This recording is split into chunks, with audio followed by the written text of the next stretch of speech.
Um, I see. So, good morning or good afternoon. Welcome to Spanish Pavilion, to that panel. I think it's like a closed debate, so I would like to invite the public to be close to us, and we can discuss in a more informal discussion. From the Spanish Youth Council, the Spanish is very important. We have been working so much on this, and we are working with our European colleagues to push the European Union and the European institution to have European delegates inside the negotiations and inside the delegations. We also push them to have a program for youth negotiators as EU youth negotiators, but is still missing. So thanks to all other youth negotiators that are here to push in your countries for us. We don't want to be a symbolic role. We don't want to be here only for a photo. We are here to be inside the negotiation, to speak out and to speak clear. And we don't want to speak only about youth participation. We have been working and studying about mitigation, adaptation, just transition. So we know what is debating here, and we want to be here for that. I don't want to stand my intervention. Just thanks all of you, this incredible panel, and I hope we will have good reflections here. Thank you. I will give the floor to my colleague Esther, who is going to be the moderator of that panel. Thank you, Pablo. Can you hear me well? Yes? Okay, perfect. So, hello everyone, my name is Esther. I work as a researcher at the Basque Center for Climate Change, now collaborating with the Spanish delegation, and I'm also part of the policy team of Yango, which is the official children and youth constituency here at UNFCCC. And today we have with us an amazing panel of youth leaders working on youth participation, on meaningful youth participation, actually, to make the distinction. So we have Lena with us, who is a senior youth delegate from Austria and a board member at the NGO Climate Austria. We have with us Elisa. She is an Italian lawyer, currently working at World's Youth for Climate Justice. We have, I think my mic is folding. So I can hold it this way. And then we have Rogelio, who is a youth delegate from Mexico and a president of the NGO Reacciona. And we have Watan, who is a climate justice activist from Sudan and a member of the Yango policy team as well. And last but not least, we have Porag, who is from Bangladesh and currently working as the South Asia Mobilizations Coordinator for 350.org. So welcome everyone, and thank you so much for being here in this important panel. So the importance of youth participation has been increasing in decision-making spaces in the last few years, including UNFCCC processes. Youth participation has made it to the last two COP cover decisions that have highlighted the importance of youth participation in the decision-making. However, what we wanted to kind of address in this panel is that youth is not always included in a meaningful way. So that is what we call youth washing, that I don't know if you heard the term before, but youth washing means that we wanted to make the definition very clear. So it's actually using young people either intentionally or unintentionally for good public relations, for marketing purposes, but without actually taking our demands and our ideas into the decisions that are made. So basically, it's pretty similar to greenwashing, but using young people. So today, again, we have this panel, 5 amazing speakers from all around the world who can actually help us understand what is youth washing and, more importantly, how we can prevent it. So first, I would like to ask you about how you're working on youth participation, and maybe you would like to share with us an experience or where you have felt that you have been youth washed, let's say. So Lena, if you want to start. Yes, hi. Is my microphone working? Okay, so I'm part of the climate movement since 2019, where I first organized the second ELCO in Austria, and I continued to do so for 4 more years until I got also last year in the board of Climate Austria, and this year I got senior youth delegate because our last year the youth delegate quit, and I jumped in for her. My part as I see myself as part for youth participation to empower people, to let them see what potential they can have and they will have if they have the chance for it. And I'm always trying to do so by giving them hope, by giving them like everything they need just to be in their space that they feel comfortable and a place where they can do the most for themselves, but for the whole society. But as I mentioned, I also do a lot of youth participation for myself as well. And when I'm doing some panels or some events, I also got youth washed, and I'm really angry about that, to be honest. For example, there was like this year one event where I was in a big panel discussion where I was in live TV actually. And to be honest, it was like the first experience for me to be in a live session, and it was exhausting but nice, and I was a little bit nervous. But then I got to speak once for about 1 minute, and that was it for like 30 minutes of time. I got to speak 1.5 minutes maximum, and I was so angry at this because I had to say a lot about things, and especially about youth washing, and they didn't let me talk. And that was the main point I wanted to bring, and therefore I was angry. Yeah. Speaking about youth participation, but without actually letting us speak. Yeah. So, yeah. Okay, so maybe, yeah, Lisa, you can continue. Yes, of course. Nice to see you all here. For me personally, the experience has been a bit different, so I can't say I've been really youth washed so far. But what I've actually experienced, so I'm the Latin American coordinator of my campaign, which is World Youth for Climate Justice. So we're the youth movement behind the the International Court of Justice. So now it's pending an advisory opinion in front of it.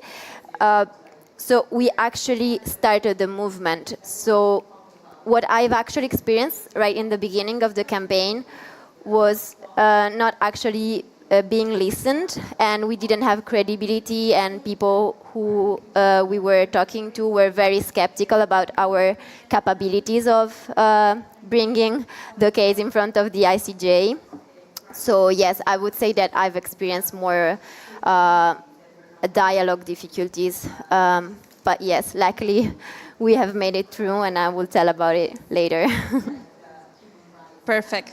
Thank you, Lisa. So for those of you who don't know, there is now like a court case in the International Court of Justice. Actually, is the biggest climate justice case in that court, and it was initiated by youth from the small island state Vanuatu. So yeah, you can follow the news there.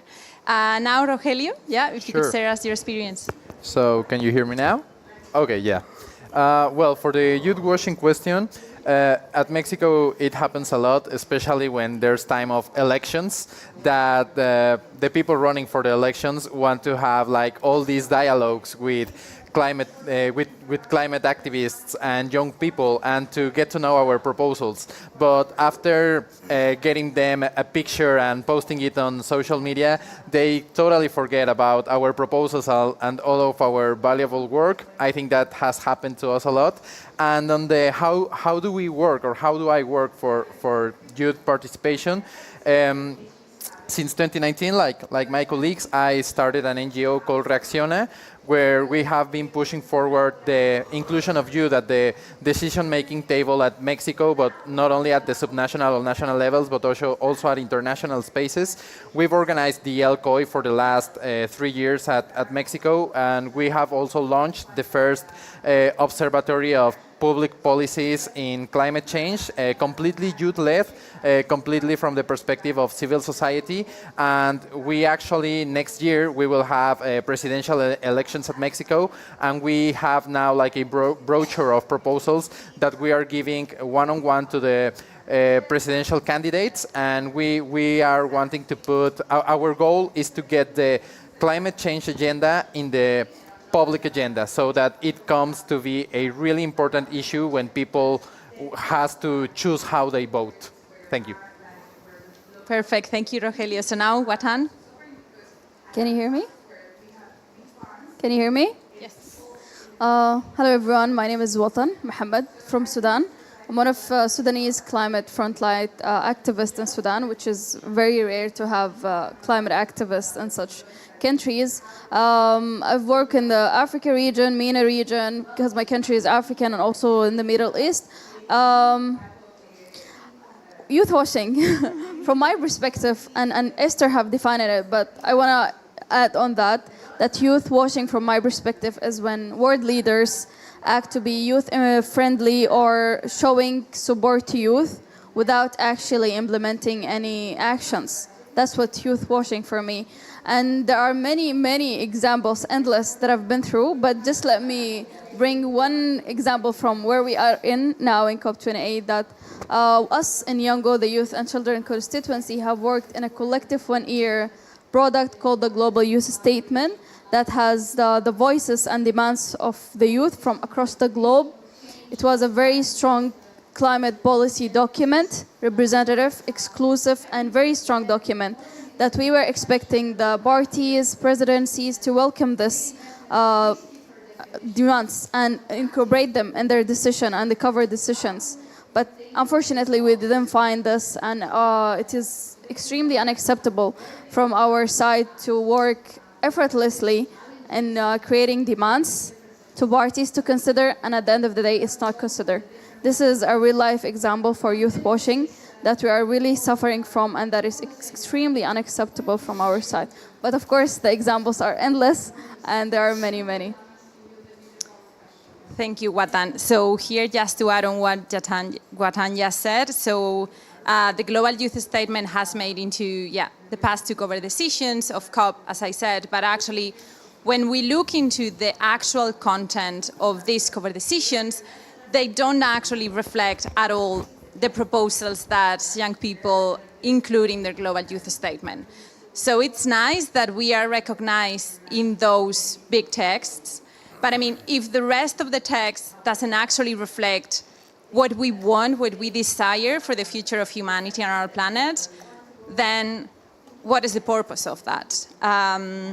So a question that I leave open to reflection. And then, Porag, last but not least, if you could tell us about your experience, and that I know you have been working a lot of years already in youth washing. So, please. Thank you. Am I audible? Am I audible now? Yeah, Yes. now. Great. So I gotta hold it like this. So, again, thank you for bringing up this very important topic. We have been talking about youth washing amongst ourselves for a long time now, and it is high time we made the topic public. Because where I come from, my region, I'm from Asia. To be more specific, I'm from South Asia. And in my region, wherever you go, especially in the climate space, you can see youth washing. You can literally feel that, young people are being misused here. Young people are being kept in the shadows. Young people are being, used for people's personal agendas or organizations' personal agendas. So back in my country, I used to be the national youth consultant for Bangladesh's first ever NAP, which is the National Adaptation Plan. And they included 3 national youth consultants. One was me, one was this other girl, and one was from the indigenous communities. They did 64 regional consultations all across the country, and they did not include one young person in those consultations, not even one. And when it came to the national consultation, it was a 4-hour event, just like you. It was a 4-hour event. We got to speak for 3 minutes. Literally, we got to speak for 3 minutes. So that's how we have been youth washed in the government space. But then again, there is, I think, another elephant in the room, which is being youth washed by our development partners. I think this is one of the major issues in our region, especially, that the big NGOs, the big development partners, they also use young people for their own purposes, which is, I think, the worst people can do. For example, I'd like to share this incident. So we used to work with this big NGO, this global NGO in our country, and we decided that, yeah, we want to run a project on plastics, especially plastic awareness. So they told me, oh yeah, fantastic project, bring us a proposal, bring us a budget, we'll definitely do it. We do that, and they said, no, we currently don't have the money to do it, but we'll try and do it next year, we'll reach you out. And what we see 2 months later, they're doing it on their own with a different name. So that's how you use young people's wills, young people's talents to, fulfill your own agenda, and that's what I think youth washing is to me. And yeah, we have been youth washed a lot, and it should stop from now on. Yeah, thank you. Thank you, Borak. So just a quick reflection on what you just said. That actually brings to my mind how plenaries are in here at COP. So we have like plenaries that last for hours and hours and hours, and then the children and youth representatives, so our speeches are 2 minutes. So then we wait here, we listen to all the groups, we listen to all the parties, and then it's us having actually the opportunity to speak for a couple of minutes. So this is basically what you just said. And this is happening now at COP28 and at all COPs, like every year, basically. So, okay, now the positive side, because there's also opportunities that, and I mean, you've been Youth Wash, but you also have here very good examples of how we can actually be included in the actual decisions, or how at least we are trying. So first, Elena, I would like to start with you, because you are part of the delegation from your country, from Austria. So how does actually the Youth Delegate program work in Austria? And what do you think are the challenges that you have encountered as a Youth Delegate, but also what opportunities you have been within your delegation? So I'm assuming that you have like the closer connections with your country's negotiators, your country's politicians. So yeah, if you could develop a bit more on that. Yeah, so the Youth Delegate program in Austria we are 6 people, like 4 youth delegates, 2 juniors, 2 seniors, and the juniors of last year are this year's seniors. I'm a senior right now, and we have 2 communication experts who are sitting in the front row, actually, who are coming with us and doing our social media work. And we are planning the whole year around COP, actually, at Climates itself, like the NGO, which stands behind it, but especially in the Youth Delegate program. We prepare ourselves for specific topics, and we are doing one national position paper, and this year we also had a coordination meeting with all the European youth delegates and made a European position paper. So, and beforehand COP, we also get invited to a lot of panel discussions and interviews during COP as well, which is really nice, actually. All right.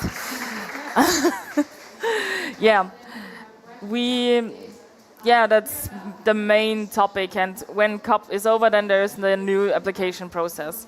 There are a lot of things that are working well. We are really near to a delegation. We don't get to negotiate, but we are. They are willing to open up to our demands and to listen sometimes to us, not every time, but there is like a discourse, and we can talk to them. Also with some of the ministers, but the big problem is that not all of the ministers are taking their time to talk with us about our demands, which I think it's really critical, because it's our future they decide upon. And we are here. We are here at COP. We want to talk with them. We want to talk with them also beforehand in Austria or afterwards. But sometimes they say, yeah, we can meet up. Then they meet up with us for like 15 to 20 minutes. Not all of them. There are exceptions who are really taking the time with us and talk a lot with us and respect us. But there are also like the other people who won't respond at all to our emails, and I think that's somehow a difficulty. but the really strength I see is that we are really part of our delegation, and that they are inviting us to all of the delegation meetings, that we can bring our points in what is important to us and is important to the youth of Austria. Perfect. Thank you. Thank you so much, Lena. So now, Rogelio, we're going to you. How is your involvement in your country, Mexico, different or similar to what Lena just said? And maybe you could tell us a bit more about how actually youth delegates can influence the decisions that negotiators take. Of course, Esther. Can you hear me well now? Yes, okay, thank you. Mexico has two programs for incorporating people outside of the government into the Mexican delegation. They have like this program of climate reality project, the Operación COP or Operation COP, that is focused especially for people under 25 years, and they do also have like this other mechanism where people from, where organizations from civil society vote each year for 5 delegates of civil society to get integrated into the Mexican delegation. I got into the Mexican delegation through this mechanism for civil society. I am also a young person, but I'm 26 years old, and I like more this mechanism because in this mechanism you can represent the interests and voices of civil society in the broad spectrum. Not only civil society in Mexico, but also the civil society that is here, the different constituencies that are inside the UNFCCC, like Jongo, like the Women and Gender Constituency, the indigenous communities. And so my role within the delegation and the negotiations, I've been following the GST negotiation. I'm kind of like an advisor for the leader of the Mexican government inside that negotiation, and I actually get to see the text and to get proposals. For example, I've been making proposals so that in many paragraphs of the GST, we have inclusion not only of youth, but also of children. I think that children is a very important topic that has been getting very relevant in the last 4 years, and this year UNICEF is really advocating for it. But if we, the people that are inside the delegations, can really take this advocacy and take it into the negotiation room, take it to the paragraph proposals, that's where we can really get these changes, and not only to have them into the paragraphs, but also to see for them to have a guidance and a way forward, so we can prevent youth washing, gender washing, and children washing, so that they are not only into the paragraphs of the text, but to have mechanisms where we can get like transparency mechanisms or dialogues or any kind of follow-up, so that we can get sure that we are being included, not only youth, but also other vulnerable groups. And I think that is also something that is very important. When in this mechanism of civil society, you can not only represent like the youth interests. I think youth are very important, but we have like these intersectional vulnerabilities. For example, I've been in contact also with the Women and Gender Constituency. I tried to make a bit of a proposal to get into the mitigation part, some talking about how we should also include to reduce the greenhouse gases of military activities, but well, they told me like, hey, that's too much, that won't go through. But I think like a civil society delegate, it is our duty to get to these difficult topics and at least to make the proposal. And if we get to say, and if we are told, no, that's too much, well, we have to keep trying at other COPs, at other spaces. Thank you, Rogelio. And that actually reminds me an experience that a group of youth delegates told me the other day. So they were a group of 4. They were 2 men and 2 women, and they had a meeting with a national politician talking about this. And then they told me that actually the politician was only looking at the 2 men. So they were 4 young people, but actually the 2 young women were completely ignored. So not even look at them when they were talking. So I really like your point on actually we are young people, but also when we are women, we also have more vulnerabilities. And when we are young women and from the Global South, for example, as my friend Watan is, we have to take that into account as well.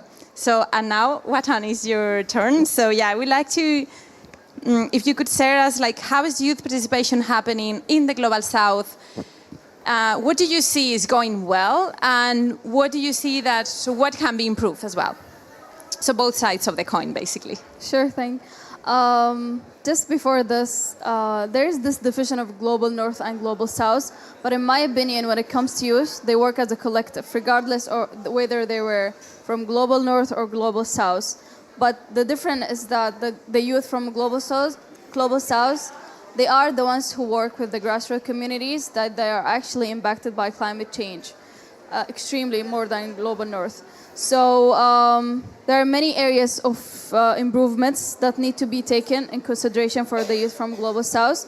First is political will from their governments to take them seriously, include them in their delegation, which is actually something going in progress. For example, my country, Sudan, starting to, for 2 years to include youth in their delegations, but yet not as negotiators, they just make them observe. I think it's a positive side for now, to make them learn and everything, so they can be the negotiator for the futures, for the next generation. Also, some areas of needs and improvements is access to funds, education, and these things. These countries of the Global South are poor, and they are the least contributing to climate change. Yet, they need this support from the countries that have contributed the most in order to enable them, empower them to take more actions in their communities. So these are couple of things that needs to be taken in consideration when it comes to the youth from Global South. Thank you, Watan. And I think the point that you made on funding is actually very important. I mean, because what can be, I don't know, I, for example, like fund myself to go to the COP in Glasgow, but I know that not everyone can do that. And that actually, I'm not gonna, I'm always gonna say, in every panel that I go, that most of us are very privileged to be here, and we have to first recognize that privilege and second use it well. So just would like to raise that point, and then now that makes a smooth transition to Porag. So I know you've been engaged in this topic for many years. So what are the do's and the don'ts of meaningful youth participation? Thank you. So, am I audible? So sorry. So one misconception that people preserve, that young people often see young people as a very homogeneous group, you know? People often see us just as the youth in the room. But no, that's not the case. Young people are the most diverse group. We have researchers, we have scientists, we have lawyers, we have all sorts of people in this group. So the group is very diverse. And often I have seen we're just in a room just because we're youth. And that's one of the biggest don'ts of youth, to avoid youth washing. Young people can't be in a room just because they are youth, just because they are under 35. And that's why most of the times we're called in a room to represent the youth group. We're not there to represent the collective knowledge we have. We're not there to represent the expertise we have, but we're there to be just because we are youth. So that's one no, absolute no for everyone. Also for young people as well. Because often I have seen many young people going everywhere just because they have been called there as a youth. And what do they do after going there? They just sit. And just by them sitting, the organizers or the people who are doing youth washing, they can tick their check boxes of youth inclusion. And this is the worst example of inclusion, that we're just there, to fill up the tick boxes. Then another major thing I think is we have to ensure is meaningful participation. We can't just be in a room and sit around. We can't just be in a room because the room needed young people. We have to be there, and we have to be engaged in a way that values our time, that values our knowledge. There is just no sitting around, and there is just no being there as the youth. And we're young people. We are not supposed to have all those expertise, all those technical knowledge. And we need support from our peers in that case as well. Whenever, this is for my friends in the development sector, if you want to include young people in your actions, make sure you treat them right, make sure you build their capacity before you engage them. Make sure you are not bringing them just because they're youth. Being youth is a privilege, but then again, being youth has a lot of setbacks as well. For example, you are a lawyer, right? A researcher. Oh, she's a lawyer. And oftentimes, I have many friends who are lawyers, who are very good in their own fields, but then again, they're called just because they're youth. And their knowledge is not heard. And when it comes to government level engagements, that's the saddest part, to be very honest. That, yeah, especially in my region, where we have always been a passive stakeholder in our government stuff. Just the other day, I was in a bilateral with our head of delegation. I asked, will there ever be any youth advisory board for our Ministry of Environment and our Ministry of Climate? He was like, we have always included you in our processes. We have always included you in our training sessions and our conferences. And I was like, no, we were just there to sit around. We were just there to fill up the seats. So that's one thing. And finally, I think one thing that everyone must ensure when they're engaging young people is that young people should be respected. Yeah, we are much younger than the people who are in charge, but that doesn't mean we shouldn't be respected. We are often treated in a friendly way, but oftentimes the respect is missing. Young people is often not respected as they should be. So I think being respectful to young people, ensuring meaningful engagement of young people in anything you do, and making sure that, yeah, young people's knowledges are being valued. These are the biggest do's of youth engagement and do's of avoiding youth washing. Yeah, thank you. Thank you, Porak. Yeah, no, I was just thinking that when we organize this event, so we usually have, what we call, and we call that themselves young people. So we have these high-level speakers and then the youth. Yeah. So, and we do that even for ourselves, when we are organizing this event, okay, we need to look for high-level speakers and then 3 other youth, which are our colleagues, and we themselves treat them like that badly. So yeah, thank you for that, because we are all high-level speakers. Yeah, so just exactly. to say that. Yeah, Elisa, I would like you to tell us about, because usually we see youth participation from the policy-making perspective. But I think that legal cases can also be a way for young people to influence the decisions that are made. So I would like to ask you, how did you build this huge youth movement that get to the International Court of Justice? And then what are the challenges that you see, that your organization experience, but also the opportunities on reaching this court? Yeah. Yes, thank you. So how we built this movement, it was quite long, to be honest. So the origin of our movement goes back to 2019 from our partner organization, actually, the Pacific Island Students. So in the Pacific Island, I would say it's a bit different than in other regions. So I don't know if you've ever been to an event in the Moana Pavilion, but if you had the chance, you know that the government perspective in Pacific Island is that the elder people have the duty to listen to the inquiry of the younger people. So when they campaign in the Pacific Island, at the end they got, with a huge effort, of course, but they got to be listened by their government. For us, WYCJ, or Youth for Climate Justice, were the bigger movement, because to reach the International Court of Justice to obtain an advisory opinion, you actually need the positive vote of the countries part of the UNGA. So we need to construct a bigger campaign and spread into all the different regions of the world. Me personally coordinating in Latin America, but we also have a campaign in Asia, Africa, in the Caribbean, in Europe. So for us, not all the governments have that type of conception. So what we did, where we started, was actually to find partners in the civil society. So I would say that civil society organization, and apologies if I'm gonna repeat something that has been said from my colleagues, but I think it's really important to underline how there are NGOs, organizations in the civil society who are really willing to support youth movements.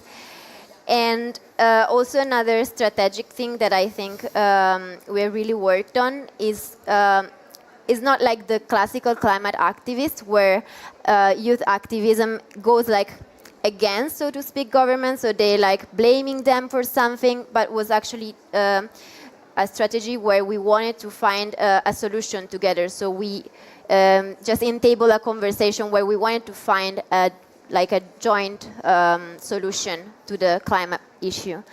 And apart from that, I really agree about like the research and academic position that youth, like lots of us are also researchers, and I think that when you position yourself as a young people with big academic pieces, like important pieces, and you also know how to spread them, that gives you the credibility and the possibility to be listened. So I think that the moment in which our campaign really started to be more listened was when we published our first legal report, where we use like legal argumentation to like justify and explain our campaign. And we also published a very interesting handbook.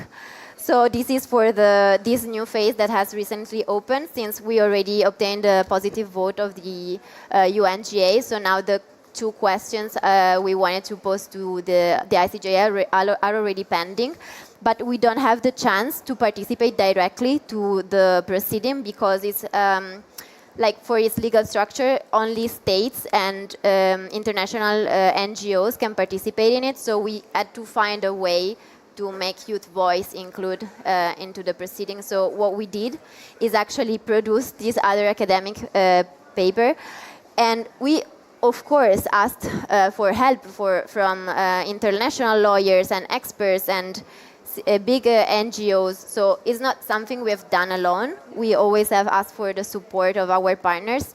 But it is important, it has been written by young people, and it contains like what we would like the court to include in the response of the question that has been posed. So yes, I would say that these are like our 3 jollies we have played. And yes, like about the challenges we have experienced, I would say like being part of these spaces like COP are huge opportunities for young people to really get involved and create new partnerships. So the funding thing I say is particularly real for us as well. But yes, we're trying to get our way through it. And yes, I think that's all from my side. Thank you, Elisa. And now we would like, this is a panel on participation. We would like to have like enough time to open the floor for questions from you guys. So do we have another mic, or if not, okay, we can use mine. So any question?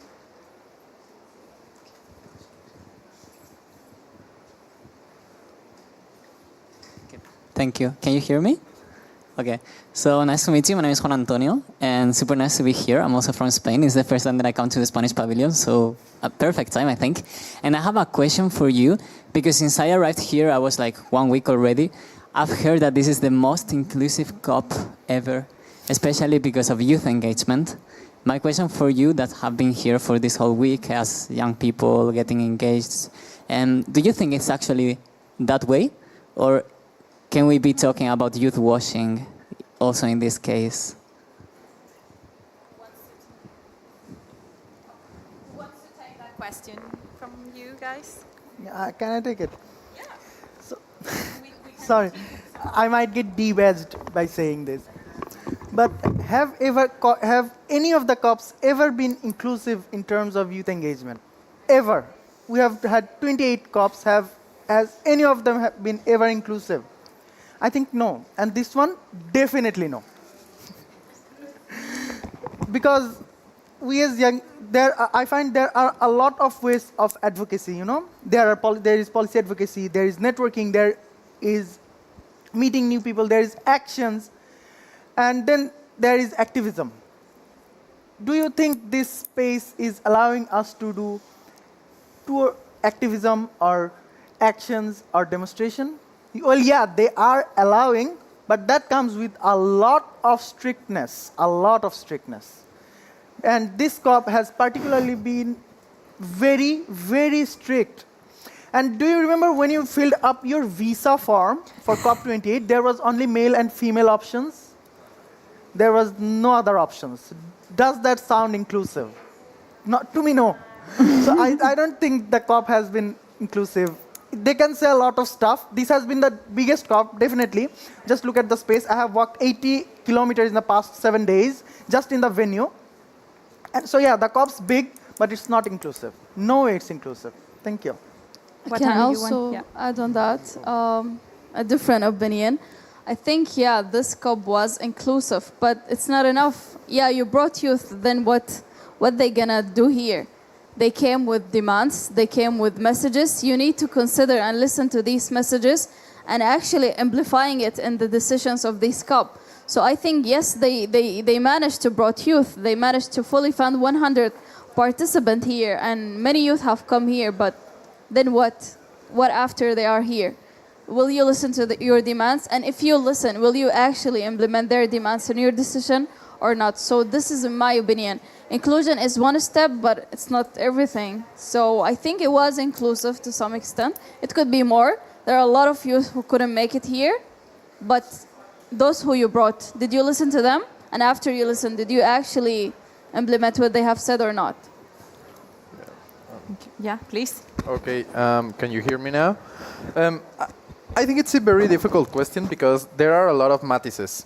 I do think that due to the cultural context, there are a lot of things that are not allowed, and that for people that come from Western countries, we find that to be like not inclusive. But in the same way, trying to impose our new modern Western way of views in another culture, that also may be irrespectful. So that's one thing. On the other hand, I do think that this COP, comparing, for example, to COP25 or COP26, does have a lot more participation of young people inside the negotiation rooms. Not only Mexico, but many other countries have integrated youth delegates into their delegations, and also bringing them forward and even allowing them to lead the negotiations. In Mexico, through this program of Operación COP, I know that there are 4 young leaders leading tracks as loss and damage, adaptation, and other issues, and Mexico is not the only country.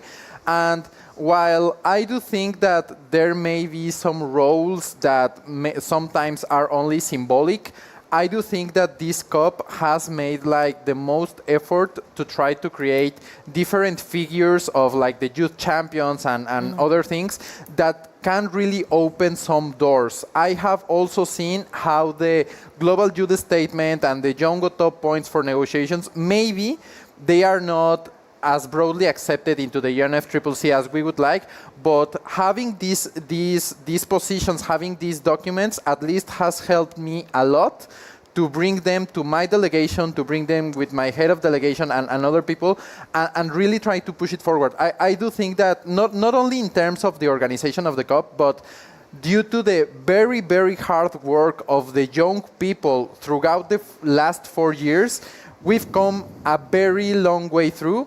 I think we have still a lot of barriers and challenges, but I do think that we are some steps ahead of where we were some COPs ago. Yeah. Do you want to add anything else? I think I have a lot. I thought about it a lot. If this COP is youth inclusive. And I think I agree with all of you somehow, but I think there could be even more, because this is our future, and no old people should decide upon our future without at least talking to us, or at least talking about us, how we feel, what our demands are, and to not consider our demands shouldn't be an option. They have to deliver. Yeah. Thank you. Yeah. I hope the world leaders actually taking the decisions this week would take this into account. So any other question from the public? Yes, please. The mic is, yeah.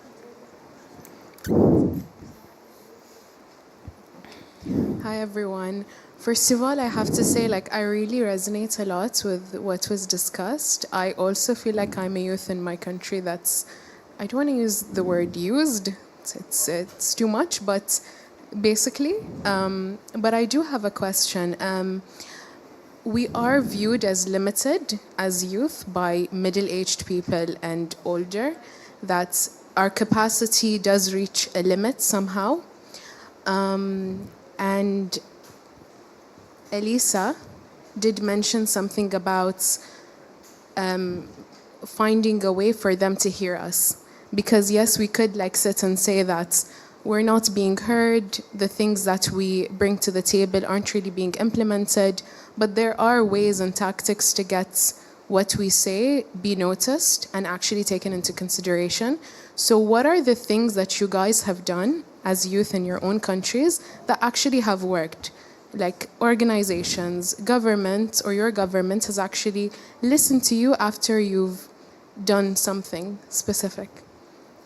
Thank you. So maybe, Elisa, if you want to take that question, actually, how did you build this campaign that it was actually youth-led, but actually got to this huge court? How do you actually, I don't quite like the word, but legitimize yourselves in that sense? It's a hard question. So I think that the way we got to be listened, it was building a lot of credibility around our work. So really a lot of research, a lot of academic pieces giving the proof of what we were saying. And also, I might repeat myself, but really civil society organizations have those contacts, direct contacts. They can provide for bilateral meeting with delegation, people who is really in charge of taking decisions. So they have the power to reach to those people, and they can help you to sit on those tables and actually have a voice into those little spaces where they pay more attention on what has been or what is saying. So that I would say it's a first thing. And then another thing is also to look around, just not focus only on the objective you're pursuing, but also see if there are parallel ways to achieve it. And I want to underline, for example, in our campaign, we're not only focusing on the ICJ, the International Court of Justice, but we also try to participate in other court proceedings with very similar advisory opinions who are pending right now, and one of these is the Inter-American Court of Human Rights. And it is really important because somehow the proceeding in front of the Inter-American Court allows the direct participation of individuals, of young people, so you can really present your document to them directly. There aren't barriers, so that's a way in which you can make your voice being heard. And then when the response is delivered by the Inter-American Court of Human Rights, it will surely influence how the ICJ will respond to the question who are posed in front of them. So what I also suggest is not to focus only on strictly on the objective you're trying to pursue, but also building parallel ways and look around if there are ways to be included more directly. Thank you. Anyone? Yeah, Rogelio, please. I think you raised your hand first. No, I didn't. Well, I think that maybe one very good skill is to sense the, I don't know, the environment or the language that is used in different spaces, and sometimes try to blend with it. sadly, I think that we, the young people, have all the legitimacy to be angry and to be desperate and to be very frustrated on how things are being managed. But sadly, when you express this sadness or this rage or this angriness to the decision-making people, they don't hear you. They won't hear you. They will close doors. And sometimes when you try to be assertive, but in a more propositive way, they sometimes listen to you. I think that shouldn't be the case, but things do. Sometimes they don't work as we would like to, and we have to find other ways. So I think that is one good strategy. In Mexico, that is something that we have used and that has worked to connect with people in the subnational governments and sometimes with people at the national governments. I think there are very strong barriers yet, but that has opened more doors than when we only used this angry voice. We still use it. We still use it in the public manifestations and other kinds of places, but when we finally get to sit one-on-one with a decision-making person, we do try to change the way to speak to try to be more assertive, firm, but more propositive. And I also think that building alliances, not going alone as youth, but going together with women, with indigenous people, gives you much more credibility, because then you are not only self-centered on the group where you belong to, you are not only thinking about yourself or your group, but you're thinking about this whole systemic operation system that includes women, that includes children, indigenous people, and other local communities. I do think that working through this alliance perspective helps you to go through much further than only speaking about youth in the academia or youth in the cities, or because we have to recognize, as Parag says, youth is a very diverse group, and sometimes the youth that gets to these kind of spaces is only like youth from cities or youth with certain privileges. We have to think in the broader spectrum and go together. That's it. Thank you. I really like your point on making alliances. I just want to respond to you because of the language when you talk with decision makers. I think the best way for what I experienced was to find a balance between the anger and the experience we bring all with us as youth climate activists, but also like with the formal point, because I think then there was like one situation where we talked about something, and I had like a specific point because it was brought up at our Alcoy. And I mean, for the past 3 years. And then I could say the youth is frustrated because they demand this for years now, and you're still doing not really this thing. And then they couldn't say anything about it, and I think they thought about more after it, because it's like an example why we want it and why we are frustrated. And I think that's nice. And I also agree with you that they, I think it's more of a bubble thinking right now, and I think we just need to collect all of our things and all of our efforts and make alliances, so it's more easy and more collective, because each crisis somehow belongs to the other crisis. Thank you. Thank you for that. Any other question from? Yeah, please. I think she... yeah, you were first. Yeah, sorry.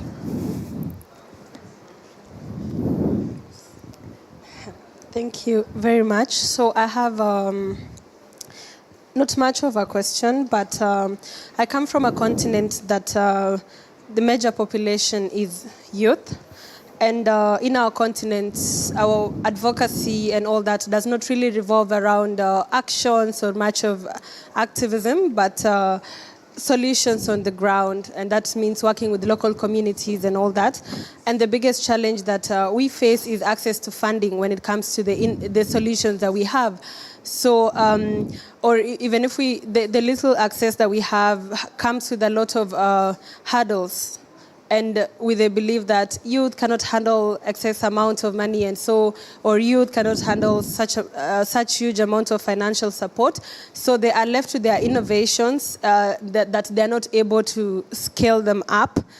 But another thing is that also as we strive to move from youth washing to meaningful youth participation, are we acknowledging the role of young people in youth washing as well? The role of youth leaders and youth constituencies that in one way or another still do not give opportunities to grassroots youth and still do not give opportunities to other young people. So meaningful youth engagement asks should not really just stop at as young people asking for meaningful youth engagement, but also as young people, when you have the opportunities, how are we making sure that we are meaningfully engaging our fellow young people? And I think most of us have had the same experiences with the different youth constituencies that we sometimes depend on to really be the voice of the youth. So we just speak about meaningful youth engagement, and it's so easy to speak about it. But when you sit down in your own corner, at some point you realize that we also play a role in that. So there's really a need for us to also appreciate and that we also should not just talk about being engaged meaningfully, but also make sure that we are engaging others meaningfully. Thank you. Yeah. Thank you so much for that. I think we actually, this actually from youth washing to meaningful participation is also a lesson for us young people. I think we need to be very careful in not to youth wash our fellow, Just, so if you want to, please. Where are you from? Kenya. I'm from Sudan. We're sharing the same continent. So I do agree with you that it's a shared responsibility between us youth and the other leaders.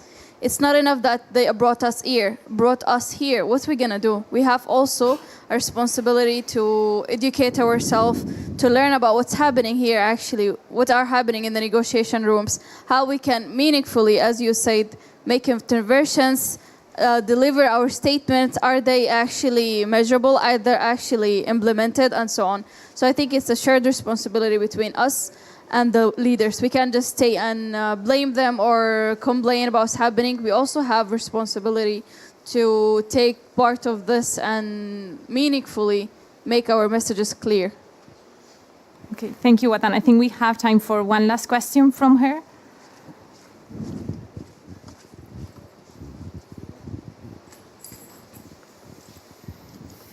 Hello, thank you so much. My name is Maimouna. I'm Palestinian Jordanian, and I work as a MEL specialist consultant with MSI. So I have a question for the younger people. Maybe you can even answer.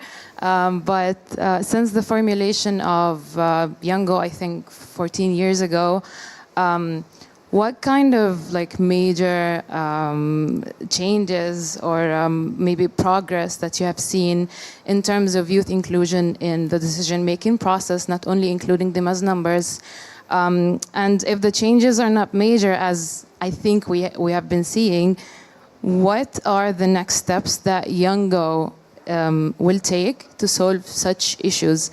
What are their what is on their agenda? What are they planning? Is there anything or any steps that they're planning to take to solve such issues? And thank you so much. Do you want to take it or I take it? Take it. Okay, the difficult one for me. Okay, so first of all, I wasn't involved in Youngo at the beginning. So what I can say, I've been a member of Youngo for the past 4 years.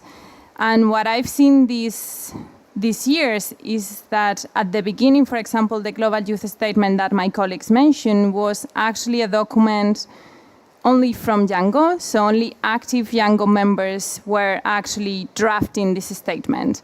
Now from COP26 in Glasgow, we open up so that actually all youth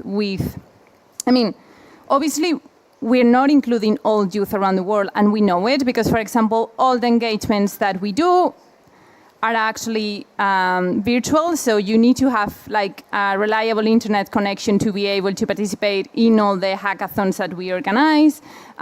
We also have like an input collection survey that you also need like a reliable internet connection for that. So I think the first step is to recognize that we are trying, but we are not getting there yet. So I think that could be one part of the questions. I do agree that we are not including grassroots movements as much as we should, and that I agree with the colleague that just made a comment before, and we are working on that as well. We are trying to incorporate these grassroots movements from the ground in the process of the Global Youth Statement and how we can actually work together. Because, again, as my colleague said, I think like building alliances are key. So if Yango is perceived only like a privileged group of people, then, and this is my very personal opinion, we are not going anywhere. So we need, for us to be powerful in that, we need to make alliances between youth, with youth, but also with other constituencies here at UNFCCC, with the women and gender constituency, the indigenous constituency, ENGO as well. So that's what I can say. Can I add on to one more line? Sorry. So what I also answering to the previous question as well. So I think it's definitely a shared responsibility, and the shared responsibility is between young people as well. Within those who are playing a role and within those who want to play a role. I have been in Yango for the past 6 years, and I think Yango has been doing a tremendous job, especially in terms of grassroots engagements. We have LCOIs. Just be a part of LCOI. And LCOI is Local Conference of the Youth. Local Conferences of Youth. And then there are RCOIs, then there is COI. And I can guarantee that every outcome that comes from an LCOI is somehow incorporated in the GYS as well. That's what we did this year, right? Yeah. And other than that, Yango has 40,000 members on the mailing list. But then again, the sad reality is not all 40,000 are active. So that's why it's a shared responsibility from everyone's end to be active as well. Yango has 17 working groups. Just be a part of any of the working group, wherever your interest is, and work there. And all your work, I can guarantee, will be reflected one way or another. So I think, yeah, it's definitely a shared responsibility between everyone, young people to young people as well. Yeah. Thank you. Yeah, I do agree. Perfect. So I think, yeah, we're running out of time.